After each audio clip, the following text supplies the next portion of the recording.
know what really makes us mad? Is wasting money on CDs with only one or two good songs. Yeah. Tell them about punk.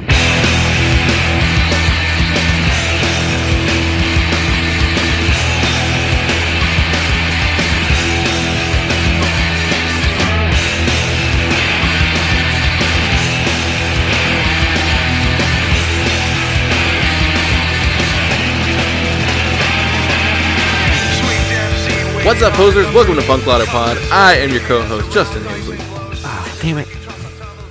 I was gonna try and think of a wacky DJ name.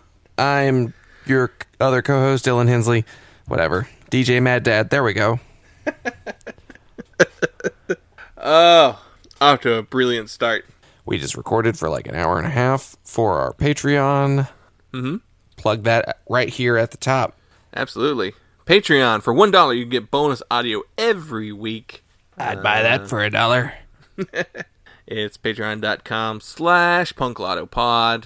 Dylan's got lucky numbers that he hasn't written in a long time. Nope. Maybe next week. But that is... That's Punk Lotto. Did I say Punk Lotto Pod at Substack.com? I don't know. Just Google Punk Lotto Substack. You'll find it. You know how to use the internet. You know how the internet works. Just type in a name. We're on Instagram, Facebook, and Twitter at punklautopod. Punklautopod@gmail.com. We have voicemail is 202-688-PUNK. That reminds me, we watched The Social Dilemma or whatever, that Netflix shitlib. The internet is evil. Pseudo-documentary. Absolute best part is Vincent Kartheiser as the evil internet social media algorithm trinity. It's just Vincent Kartheiser standing in a room talking to himself, being arch. I just saw Capitalism is evil. It's not the internet, it's capitalism. I just saw Meet Me at the Altar in a Facebook commercial. Like, it was an ad on Facebook, but it was still like, well, that's weird. How does Facebook even know who you are? Good for them. We were looking at cameos last night. I'm trying to think of some of the really funny ones. It's mostly just funny to see who's really cheap and who's really expensive. Who you'd expect we saw like Mark McGrath from Sugar Ray was like $80. I'm like, kind of cheap actually. His cameo is kind of famous. Like Maybe. his cameo is trending a while ago, talking about like how he is just weird on them. Because it's fucking Mark McGrath from Sugar Ray. Yeah. And Access Hollywood. Yeah. Or Extra, one of those. Yeah. Entertainment Tonight. Cover my bases. Current Affairs. Remember that show? 2020. 60 Minutes. Dateline. Dateline Sugar Ray. Hill Street Blues. Oh, we're off the tracks. Because we don't have anyone here reining us in. Yep. Nobody to anchor us down and make us be sensible, thoughtful people. We're just gonna trash some beloved record. I don't know. We'll see. No, before actually, we get there, I'll just go ahead and show my hand. I really enjoyed the record that we're gonna talk about. So, no hot takes from you today. not really. No. We might accidentally stumble across one though. I mean, when we're talking about the charts, oh yeah, definitely. Yeah. So we're guestless, which means... I'll explain why we're guestless, because we're not just guestless for, like, no reason whatsoever. We were going to be talking with Ashley of the band Groupie this week, and she was hit by a car on her bicycle in Brooklyn. She posted about it, on the band's Instagram, so I'm not really, like, telling anybody anything that they don't want you to know. It's going to be a while recovering, unfortunately. So... we were going to talk about 1978, an album from 1978.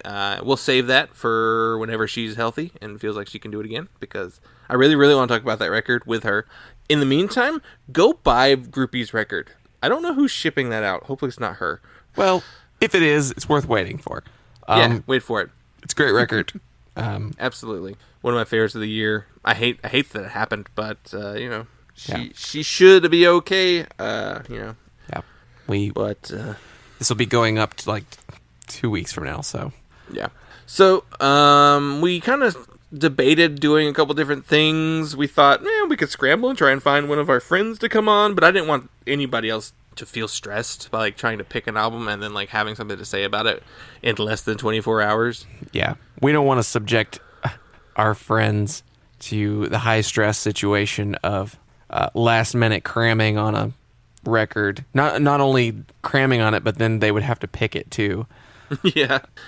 So we decided and we didn't have enough time to come up with a radio. At least that's what you said. I probably could have found 5 songs to talk about, but yeah, I didn't want to try to labor over a playlist for a radio episode and then write notes for it.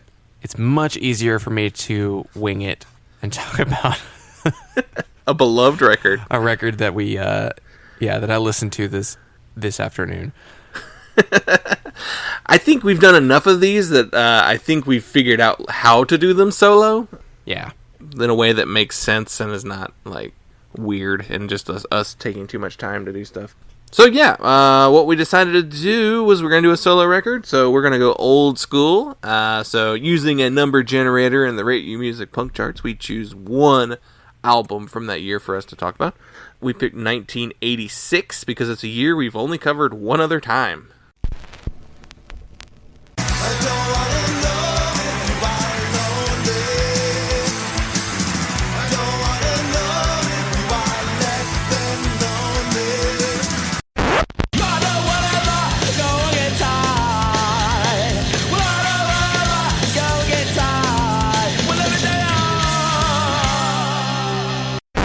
Take this job and shove it. I ain't working no more. I'm gonna get the call, the pieces got it looking for. You see that guy stay always just walking out the door. Take this job and shove it. I'm working no more. It's hard to take it to heart, and it hurts to be apart, but I can't watch and not be hurt. No, it's everywhere, the mass confusion and facts are loud. We gotta know. We're starting our enemies in the house. Which was surprising. What did we talk about? It was. I think it's on this. Bet it's on the first page. I hope so. Candy Apple? No. We didn't talk about Nope. Candy Apple. We did Flip Your Wig. You know what? I'm just going to have to actually search our show and the year and see what shows up. Our very first episode, TSOL, Revenge. Shit. We have not come back to 86 since then. If we did, it was on a Halloween episode where the whole show was not devoted to that one year. I do not see anything else that we've done from that year. That's so funny. How have we not done the first year a second time? That's funny. Yeah. I don't think we were even looking... Were we looking at the charts back then? God, I'll never listen to find out. If you have listened to our first episode and you're listening to this episode, I am so sorry. You deserve a medal. I know that you're out there. At least one of you has been on our show. I think at least 2 of you. Paul and Dave, I think, have listened from the beginning. I don't know that Dave has listened since the beginning, but Maybe not. I know Corey's listened to the first one, and Yeah. we have a handful of people who listen to the first one. We have friends who listen to the first one only and never listen to another one. But it's like, oh yeah, it's what it's like to hang out with them. Yeah, right. We got better. My wife has listened to 0 episodes. I don't think my wife is listening. Yeah, so we're talking about 1986 for the second time ever. Taking a look at the charts. This is the year I was born. It's not a great year. Just like how 90 isn't a great year for you either. Yeah. It's just annoying. Like the I year can that you're... find stuff on here, but yeah. You gotta dig on my year. You gotta be okay with like a Nick Cave record, you know? It's a lot of settling. Yeah. Just like, that counts. That's good-ish. There's a lot of... I'll tell you what 86 is. There's a lot of... You're just going to have to accept that this is punk. Yeah. By 86, according to Stephen Blush in American Hardcore was dead, so... I mean, I don't know how you can say that when Dag Nasty put out Can I Say? I mean, what a great record. That's like the coolest record as far as like punk, straight up punk records is concerned. I mean, there's well-known records like Cro-Mags, Age of Quarrel, you know. Yeah, it's not a good one. 1984, like Wonder Woman implies. The whole internet decided they were going to argue about. Do we want to start at the top? Yeah, let's start at the top. It's Let's- easier to do it that way than let's to just- so looking at the records that came out in '86. Let's start at the top 5 that's not punk. Just not punk. Yeah. There's one that I'll say that I'll accept. The rest of it is not. Number 1, it's the Smiths. I'm so glad I never have to actually go back and listen to the Smiths. No. I gotta have it listen to the Smiths too. I'm very happy about that. I've got my out. I know what they Yeah. sound like. It's fine. I get how they were influential, but yeah, let's move past it. Yeah. To Sonic Youth, yay! Fuck. Evil. I don't like Sonic Youth. I've gone on record as saying I think they're not that good. This is one I'm not gonna bother with. I can enjoy parts of Goo and Daydream Nation. I think that's what that record's called. I'm not a big Sonic Youth fan though. Oh, I didn't realize I was actually on popular, so I gotta repull mine. Or I was on top, not popular. Oh. It doesn't change it, but it makes sense why I was looking at a German cold wave band at number 4, and now they're gone. Number 3's Atomizer, Big Black. I'll accept this one as a punk. Yeah. I like Albini more as a producer than as a musician. Yeah, I guess. And it's not that I even dislike his music. I just dislike his edgelord grossness in some of the songs. And He's just he's just all around abrasive. Mm-hmm. Like his guitar tone, his guitar playing, his lyrics, his voice. His voice isn't it's just like a dude just kind of sort of yelling. But his whole attitude, his production style, it's just no pop sensibility at all. yeah, that's probably our hot take. Yeah. Well, it's not a new one. If you've listened to our show, you've heard us whine about Albini Yeah. several times. So Nick Cave released Your Funeral My Trial. Not sure where this is in the discography of Nick Cave and the Bad Seed. It should be... It's the 4th record? From Her to Eternity was the first one, and I'm not even really familiar with The Firstborn is Dead, but Kicking Against the Pricks is the 80s. Also came out in 86. Oh, that's funny. There's 2 that year. Your Funeral My Trial is better. I get Nick Cave. I also get if you don't like Nick Cave, too. It's very, theatrical. He has a little bit of edgelordiness too, but I don't know, in a fucked up gothic novelist sort of way. yeah, he had some weird anti-cancel culture thing recently. I don't know. He's an out there edgy sort of artist from the 80s. So yeah, this record is kind of hit or miss. There's some really great stuff, and there's some stuff I don't like at all. Yeah. There's a band I'm gonna fucking skip because, God, they're on here twice. They're on here 2 times. Should we say it? We'll mention it. Swans, Greed, and Holy Money. Yeah. Fuck Swans, you know. Double Bird to this Double Swans records. Yeah. Michael Gira, Can Burn in Hell. That's how I feel. Anyway, look up why. Yeah. Here's a good one, though. New Order, Brotherhood. This is one of my good records from the year I was born. Way less problematic than most of the other people we've talked about already at this point. I'm sure New Order have done something, but... They're called New Order. And they were in Joy Division. Yeah. And, they had their little Nazi fun, too, and whatever. I like New Order way better than I like Joy Division, though. Oh, hell yeah. It's a take that lots of people have. I guess it's technically a hot take because the consensus is Joy Division's better. But you just like a story. You like that album cover?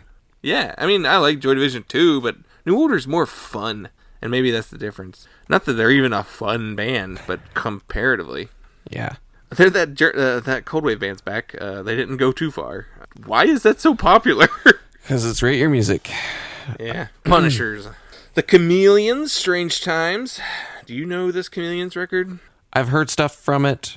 I don't really know any Chameleons records from beginning to end.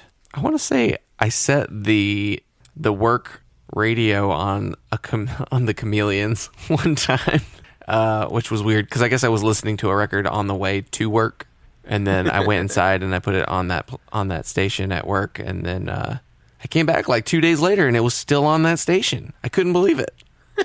It must have played a lot of other 80s stuff. The people knew. Yeah. Skip it down a little bit. Husker Du released Candy Apple Grey. There's another good record. Love that record. The major label record. Yeah, there it is. Warner Brothers. Is this no, it's not the last one. Warehouse Songs is the last one, right? Yes, Warehouse is the last one. Which I'll admit, I don't know this one very well. I love Candy Apple Grey. Great record. It's got Dead Set on Destruction, Crystal. Let me look at the track listing. I can't get Right Your Music to load. We're recording this Don't during wanna the know great Microsoft outage right now. Yeah. I don't know. It's not trending, but James Shotwell told me it's happened. Yeah. Don't want to know if you were lonely. Sorry somehow. 2 absolute all-time great Grant Hart songs. Dead Set on Destruction as well. Some great Bob songs too. Eiffel Tower High. Hardly Getting Over It. I Don't Know For Sure. I absolutely love this record from beginning to end. I think it's one of the few truly perfect Hüsker Du records. Keeps on coming. Bad Brains released Eye Against Eye. That's another. I mean, I could make a good solid 10 great punk records from 1986, and this would be one of them. The big songs are the title track, and also House of Suffering, and Reignition. I don't know the B-side as well. I've listened to this record for sure, but I can't seem to recall what those are. It's no self-titled Rock for Life, but it's still really good. It's before they get into the 90s where they get real funky, really play with the reggae stuff. They Might Be Giants self-titled record. This is the one that starts it. It's not punk. Come on, you. What are you doing over here? Yeah, so I first of all can't believe Hüsker Du actually showed up on here. Somehow someone must have managed to get the post-hardcore influence to stick. Yeah, this is an alternative rock record, I guess. Yeah, I'd say it's alternative rock. There's College such rock. a novelty. Yeah, It's hard to call them anything other than comedy rock. I don't know. this record has "Don't Let's Start," which was actually kind of a big hit. I guess for alternative radio. Maybe there's some MTV play at the time. I've listened to this record before. It's fun. I mean, if you like They Might Be Giants, it's not their best material because it's the beginning of their stuff. But it's what you're getting with them. Yeah. It's got Put Your Hand Inside the Puppet Head. She's an Angel.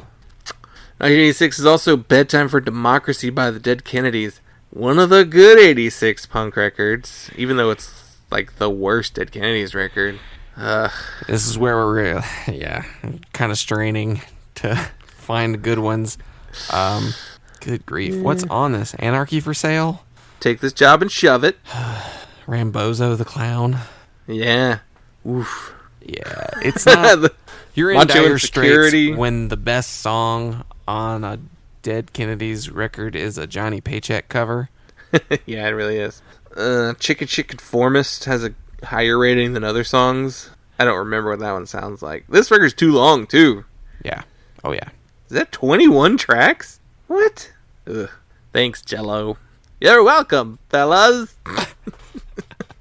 I saw a picture of him, I guess, on Instagram. Must have popped up in my Explore of him posting about his vaccine. And I was like, oh, that's heartwarming. It's nice to see Jello getting his vaccine. I wish Jello well. You're talking about him like an ex or something. I'm not rooting against him in any way. I just don't want to listen to his music. No. And I actually, kind of agree with him a lot politically. A lot of my values do align with the Green Party, which is kind of where he tends to land. He's just kind of annoying. That's really all it is. His music's not as good as it used to be. Yeah. Especially everything he did after the Dead Kennedys.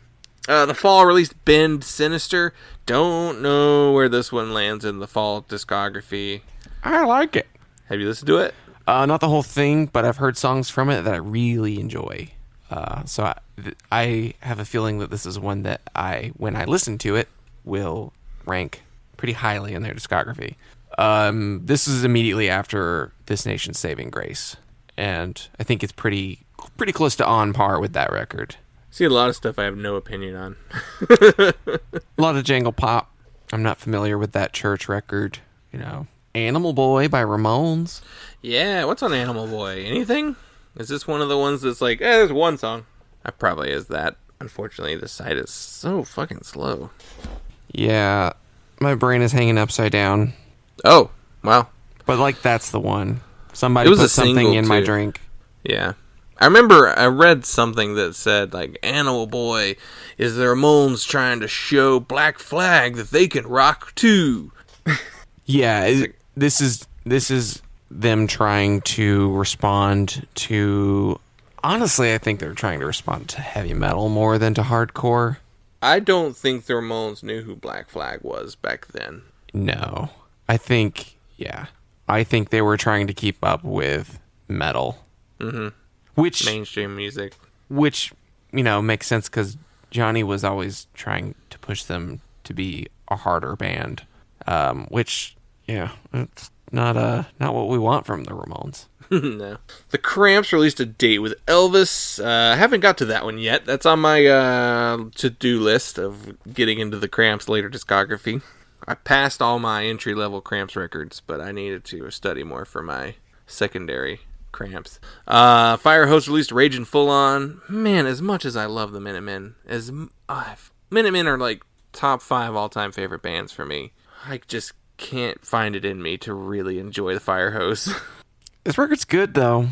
I think you gotta try.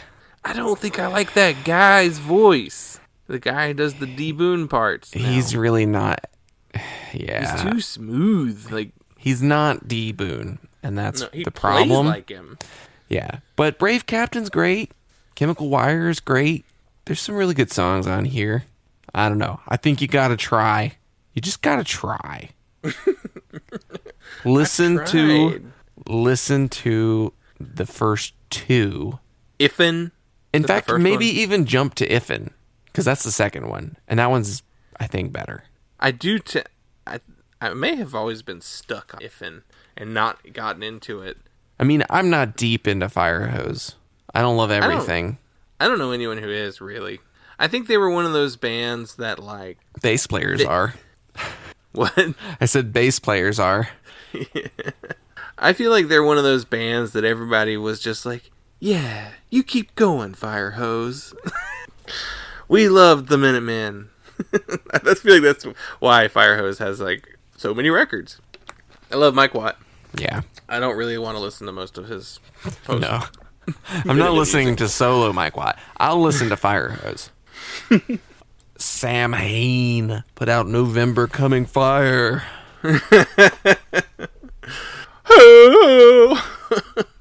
That's the one, though, right? November Coming Fire is the Sam Hain. Oh, yeah. Samhain record. Danzig would be so mad at us right now. He didn't say it right. He probably didn't say it right until the 90s when somebody corrected him. And then, because he always says, I'm fine if you say it either way. Yeah. Because that means he says it, Sam Hain. Oh, God. It's already falling off a cliff. Agnostic Front, Cause for Alarm. Yeah. We didn't do that one. No. Descendants and Joy, which is the least liked Descendants record by everyone. Nobody liked that.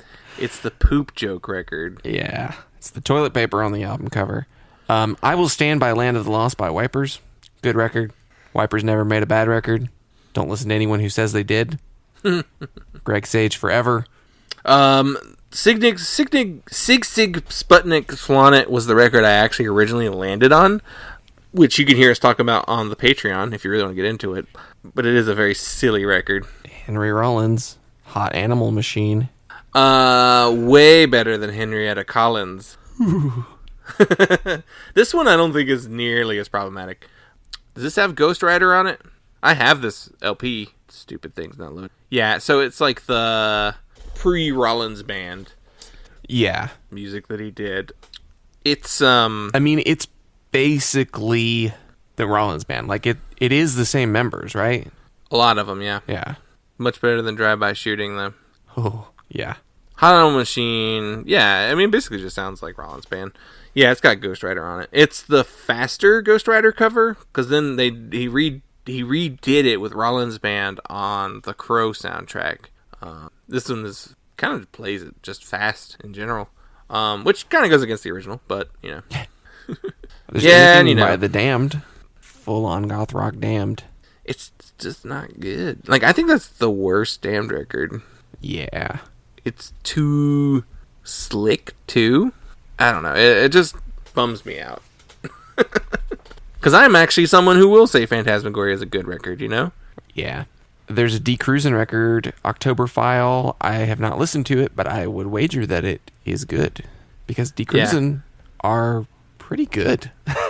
They're definitely way better than their reputation.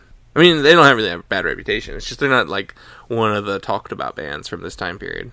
They were like one that started later, and they're from the Midwest, so like they definitely had a completely different audience than everyone else in hardcore. Probably more with the Chicago scene and with the noise rock stuff coming out of there.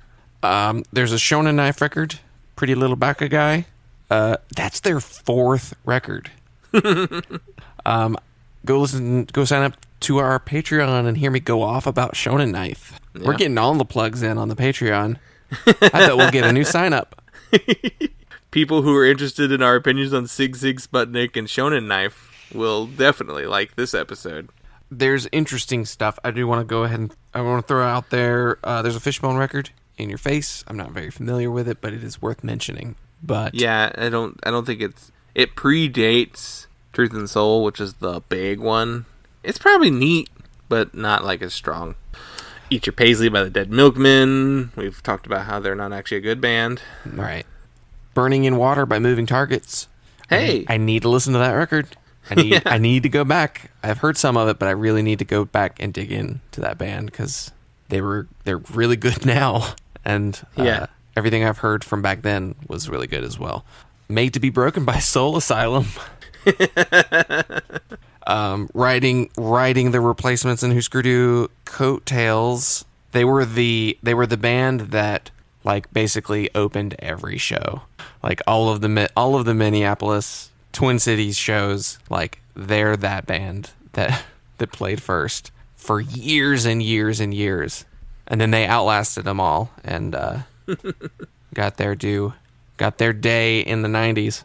I went ahead a little bit and just checked out the next page to see if it was worth talking about. I did see 7 Seconds New Wind over there. Is that the one that people don't like, or is that that's the one after, isn't it? Where they went kind of U2. Website is driving me crazy today. Do you remember that Easter House record that there was a copy of in McKay's in Winston-Salem for like 3 years? Was that one? That came out in 86 as well. Demented Art Go put out In Sickness and in Health. Yeah. I feel like now we're just going to getting into just like, there's a Subhumans record, Yeah. I could see why someone would go hardcore died in 86 because there just wasn't a lot of good stuff. But one of the ones we're talking about is one of the good ones. So we got number 56 on the random number generator, and it is Youth of Today, Break Down the Walls.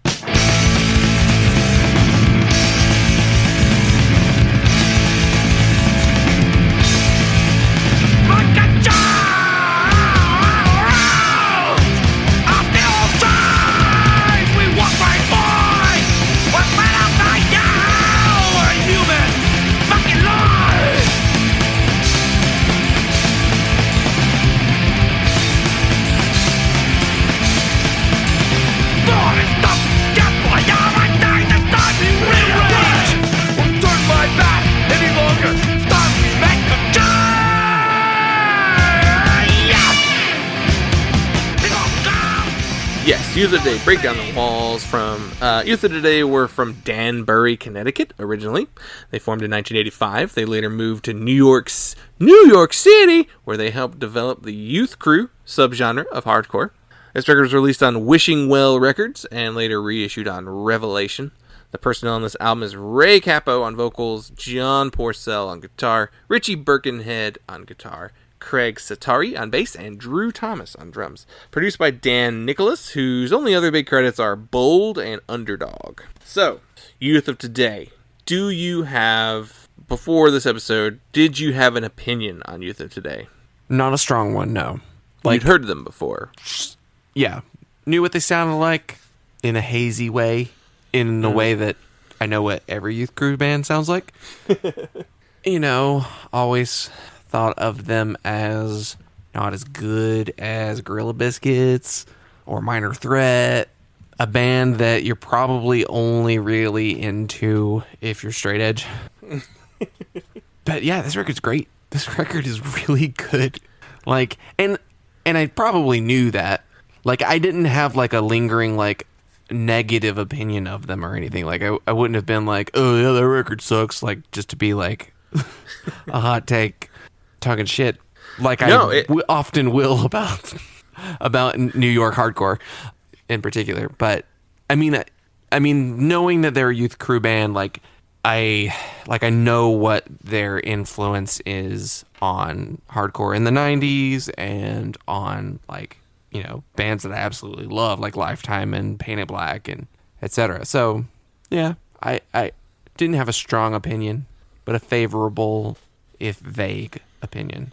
Yeah. Youth of Today, they're kind of known as, the other straight edge bands. The originals are Minor Threat, SSD Control, and 7 Seconds. Those are the true original straight edge hardcore bands.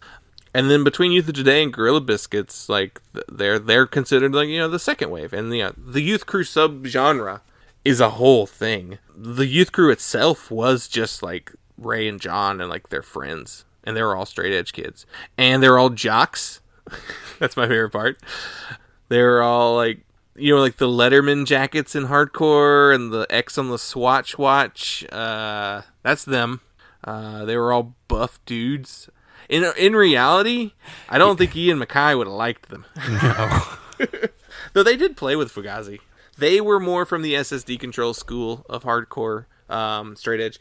They themselves specifically were whoa, they liked SSD's tough guy image. So, which is kind of funny because Youth Crew is known for its positive attitude.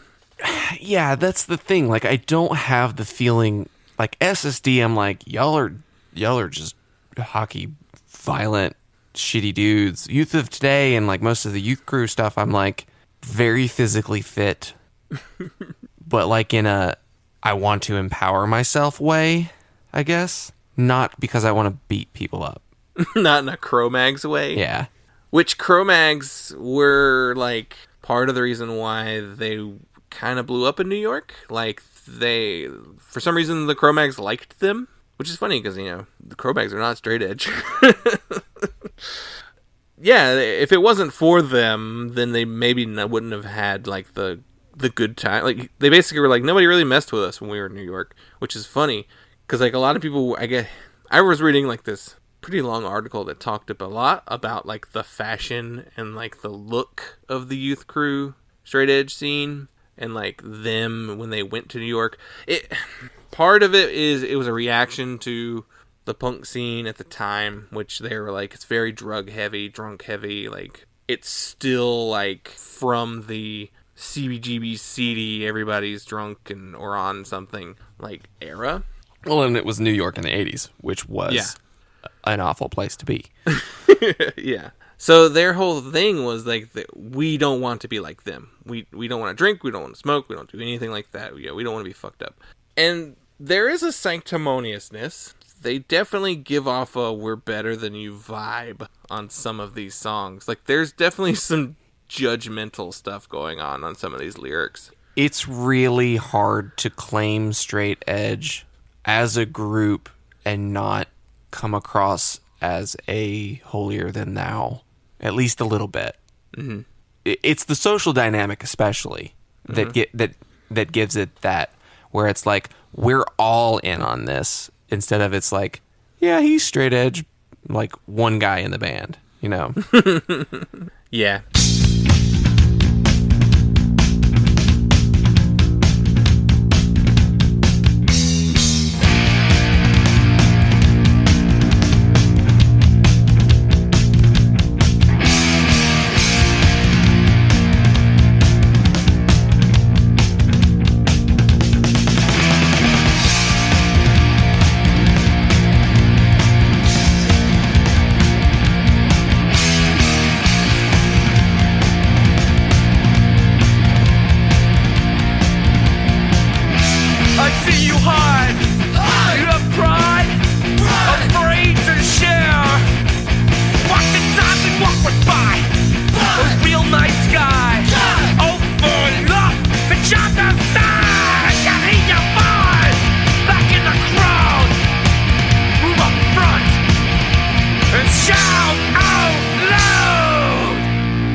But I guess even then, there was still like a little bit of like this jock. There was a little macho thing going on here. But at the same time, Ray becomes a Hare Krishna, you know? Right. Which is non-violence. And actually, like, the back half of this record talks a lot about, like there's a song on here about, like, how when you're angry, you just let it go and walk away. Like, it was like the anti-Seeing Red song. Time to Forgive. Yeah. Yeah. And I in really the back of liked that. I really like this first verse is great. In the back of my mind, it keeps me on edge. A soul filled with love, like, but I can't help but feel contempt instead. Like, that struggle, that internal struggle of, like, wanting to pass judgment on someone or wanting to respond to someone negatively, but also wanting to love them. Yeah. You could definitely see how he would have fallen into Krishna later. I don't know that he was dabbling at this point. There was a point where they broke up and Ray went to India, and that's where he, like, really got into it. It was, like, between records. They broke up. He went to India. Porcell started Project X and Judge during this time. I mean, And they Krishnas got back together. were pretty active, I think, in New York. He probably was, terms like, of interested recruiting. in it while he was in New York. But then, yeah. So there was definitely, like, a part of him that was just, like, he liked the peaceful aspect of it. Now, I bet there were some fights. But they were even talking about how even in their own high school, they were looked at as weirdos because, like, even in high school, dudes walking around with crew cuts and Letterman jackets was weird in, like, 1986, you know. Yeah. They were like, what? Yeah. If you see some pictures of them, it's like, what did y'all time travel from the 50s or something? Taking your sweetheart to the dance? We're gonna go to the malt shop. Mm-hmm. You're gonna take yeah, Biff Tannen looking dudes. Make like a tree and get out of here. But you also don't hear, like, the stories about them. I'm sure they were in some fights, but you don't hear, like, the horror stories of, like, an agnostic front, you know? Yeah. Ray Cappo is no Harley Flanagan. That's for sure. I mean, even, like, you don't really hear much about Ian, you know, and Minor Threat and all them. So, like, you know, they weren't a gang, though. Yeah. So this is the first Youth of Today full-length album. It's 19 minutes long. I love it. More records should be this long. It's their follow-up to the Can't Close My Eyes EP. It was their first release. Yeah, I had a little bit of a youth group period. Well, When I was straight edge. we were both straight edge. Yeah, I was going to say, it's when I was straight edge. And I was like, I need more bands to back me up. For some reason, I didn't look into the 90s. There were tons of them in the 90s. So much. There were more than in the 90s. But I guess I was trying to follow, like, the chronological, like, I was already way into Minor Threat. I was way into the straight edge side of things. Like, I'm that. I don't drink or smoke. I'm that. It's, like, also, I hadn't had a chance to do any of that stuff either. So, like, are you really straight edge if you don't have a chance to do any of that stuff? But, Yeah. so, yeah, I got into Minor Threat. Didn't get into SSD, weirdly. I guess I just always knew. Yeah, you probably heard it and went, no. So Gorilla Biscuits were definitely the one I went to next, because they're like, oh, they're the other straight edge band. And I do like Gorilla Biscuits more. I think everyone agrees, though. I think even, like, the most, you know, youth crew of person is still like, no, Gorilla Biscuits are better. Well, Gorilla Biscuits really had the songs. Yeah. Like, they really had songs that you could sing along with. This record is great and enjoyable, but I can't pick any one of these songs out. No. I mean, yeah. Ray's voice is not easy to sing along to. It's not, you can't tell what he's saying other than ow, ow, ow. Yeah, he definitely has this, like, on a couple songs. Most notable, like, Thinking Straight. But his voice is the reason why it's fun to listen to this record, though. Yeah. I mean, it's super engaging. Mm-hmm. Very unique sound. Just, like, very different for everybody else at the time. If this album was longer, like it was a 30-minute record, it would have worn on you. Yeah, it would get grating. I mean, a lot of what sells this is it's the speed and the urgency and they really, really perfect that fast riffs breakdown structure. Like that's every song follows that formula. Just like, oh hell yeah, I'm gonna two-step to this. Yeah.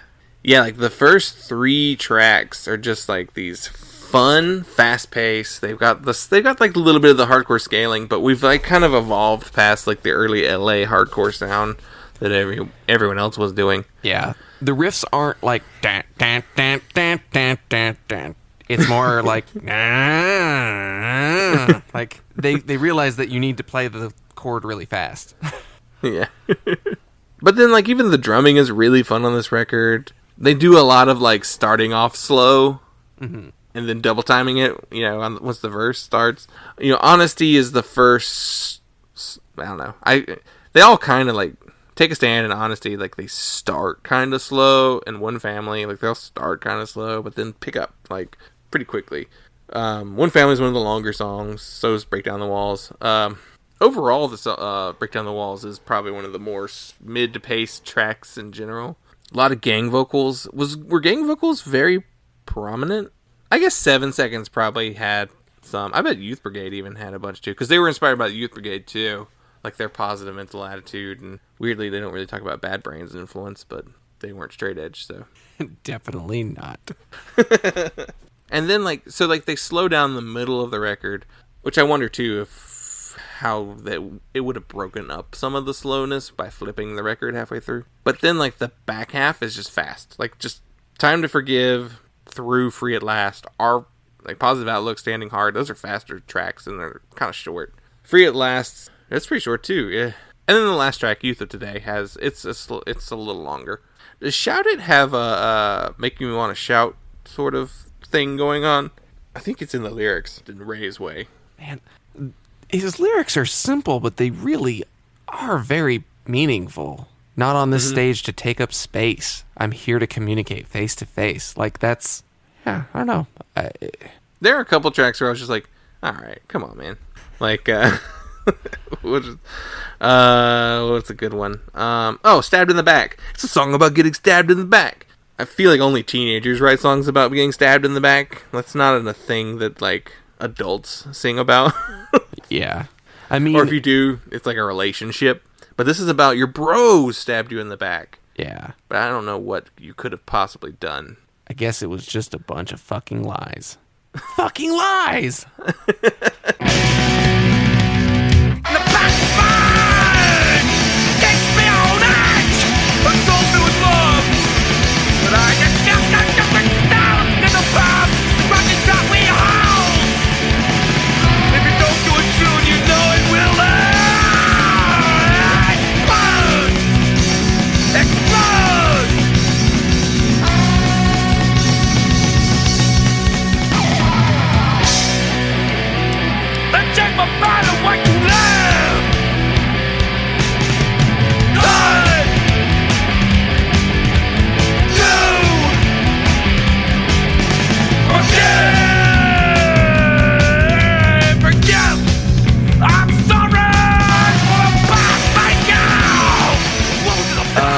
I mean, it's 86. It's singing about being stabbed in your back, and loyalty to the hardcore scene is not nearly as played out lyrically. I mean, Youth Crew kind of created that. Yeah. I think all of New York hardcore. Well, there was a tribalness. Yeah. You know, like Boston had its thing, DC had its crew, New York had its crew. Like they were all crews. Yeah, all of the Northeast hardcore has that pointlessly tribalist mentality. Mm-hmm. And LA had it too, but they were also just like within each other's like scenes fighting, their own scene fighting each other because they're so far away from everybody else. Yeah, I don't know. LA was just a bunch of misanthropes. Yeah. One Family is this the beginning of For My Friends and My Family? For my what is it? The Throwdown? For my friends, for my family, for my friends and family forever. But family, as goofy as that seems like it would be, this first verse, I have so much anticipation for future generations. I think kids today are growing up smart with open minds and open hearts. That's beautiful, man. A world filled with racial stress, but it seems every year less and less. Those old-fashioned standards are going away. Tomorrow will be a brighter day. A unity song. This is an anti-racist song. Like, that's great. Not enough 80s hardcore and punk have lyrics that have aged this well. Yeah. Really, the weakest like part of the lyrics is the like just the straight edge like moral superiority lines that like sometimes pop up. Just like there is a line the kind of juvenile. You're morally superior because you don't drink or do drugs. Like they had a bit of that. He probably lost that once he got into Krishna. Yeah. I mean, he was also a teenager. I mean, Ian MacKaye was a teenager in Minor Threat, and some of those lyrics are a little just like, yeah, you're a child. Yeah. Guilty of being white.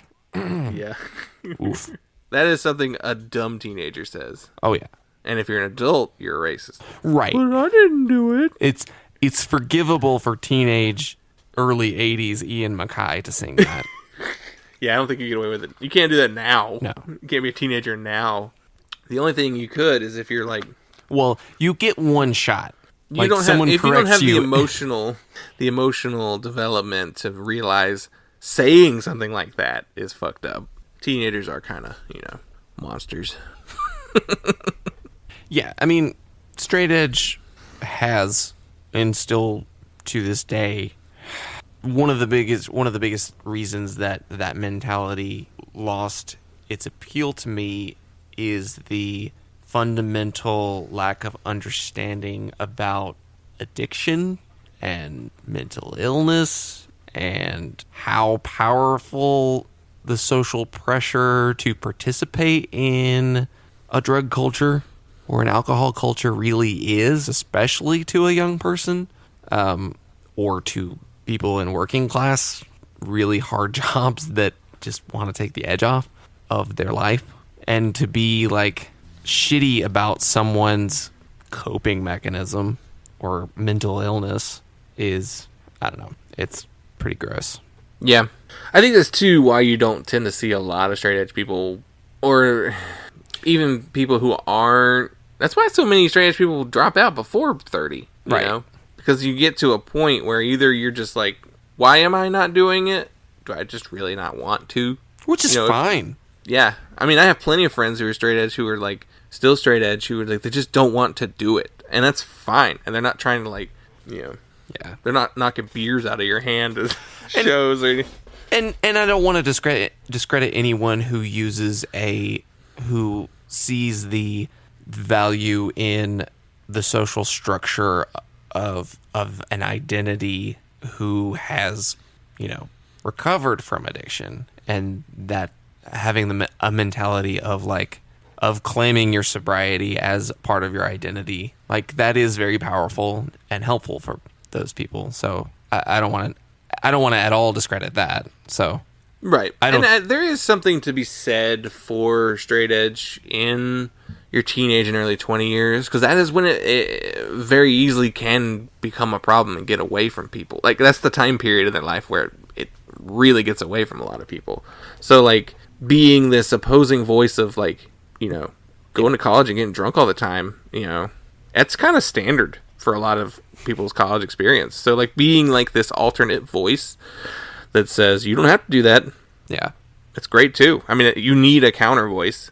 Yeah. Because then there's no counter to like the extreme. So yeah. I mean, and it's definitely, I do think that punk needs a voice for sobriety, because punk as a subculture is very prone to roping a lot of people into substance problems that can contribute to a lot of global harm, like the drug trade, child trafficking as drug mules, and civil war in Central American countries, and not to mention also like the local social harms of rape culture. I mean, alcohol and drugs have a lot to do with that. So, and those are definitely very common in punk, and a lot of shitty dudes like to say, oh, well, I was on drugs. Like, Yeah. I guess this is kind of getting away from this. Anyway. Specifically about youth of today. I found a funny story. It's not funny, but I was looking at like some of the copies on Discogs, and they were talking about how the original pressing was red, blue, and black, and there were 150 on red and 150 on blue, and I don't know how many on black, but there's a lot. So 100 copies of each color were given to the band, so they could play, sell them on tour and shows. And one night they were playing CBGBs and they had their van broken into and their gear and records were stolen. So it's assumed that whoever stole this was just like, look, I could sell the gear, but I can't sell records. What am I going to do with 300 of the same record? So it's believed they're just trashed. So that means between the red and the blue, there's only like 50 each of the original color. I mean, it's been repressed in those colors as well too since then, but just those original pressings. I wonder if you could prove that you have one of like the surviving 50, I guess that the label had of one of each, they'd probably go for a shit ton of money. yeah.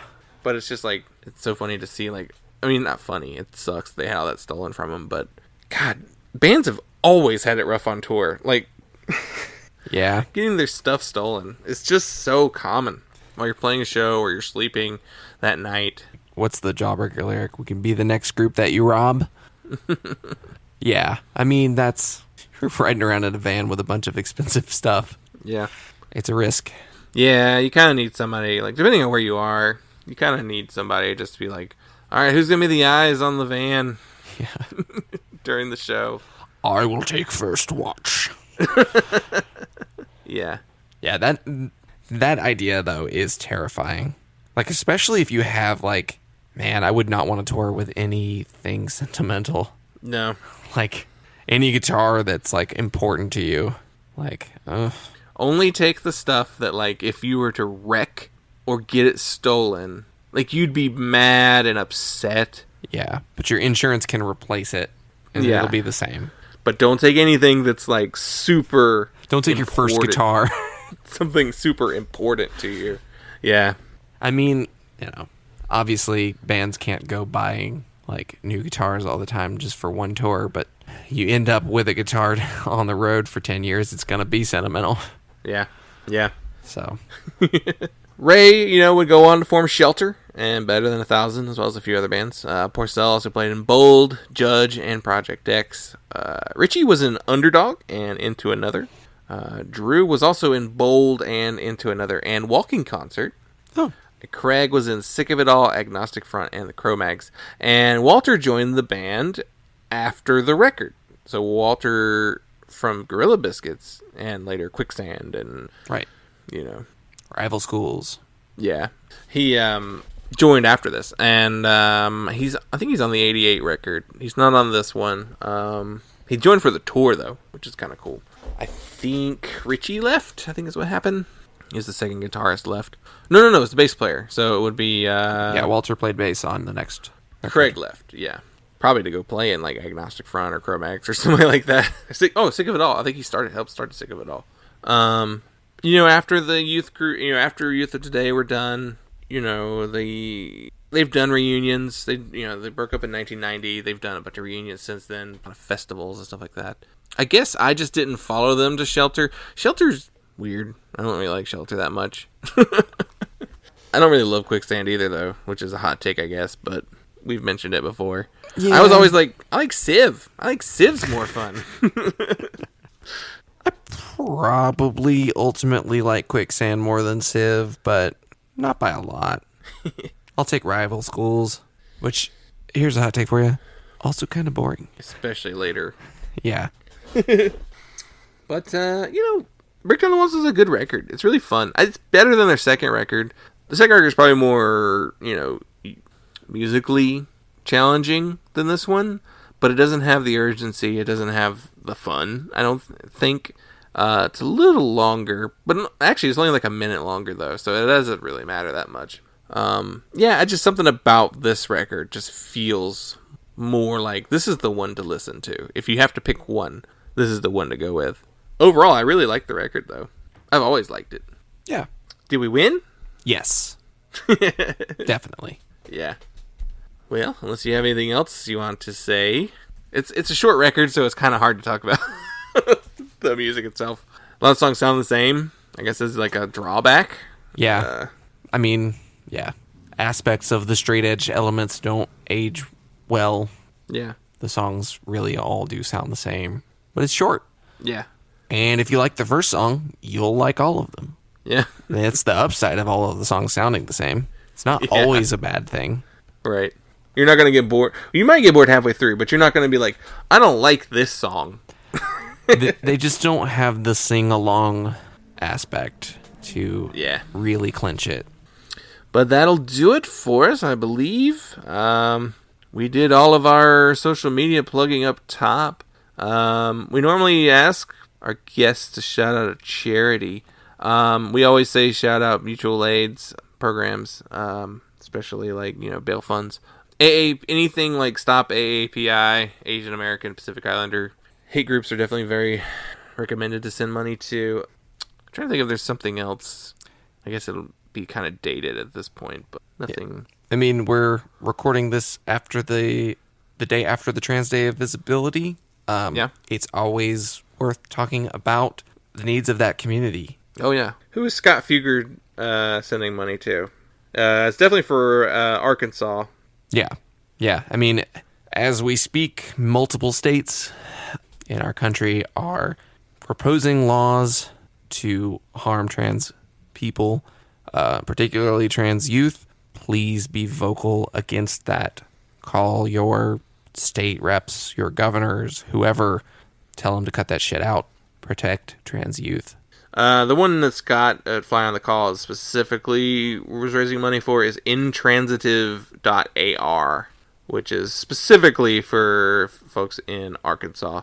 But they were one of the many states that had a bunch of bullshit being thrown into their laws. So help them out if you can. And that'll wrap it up for us. Thank you so much for listening to the show. We appreciate it. And we'll see you next time.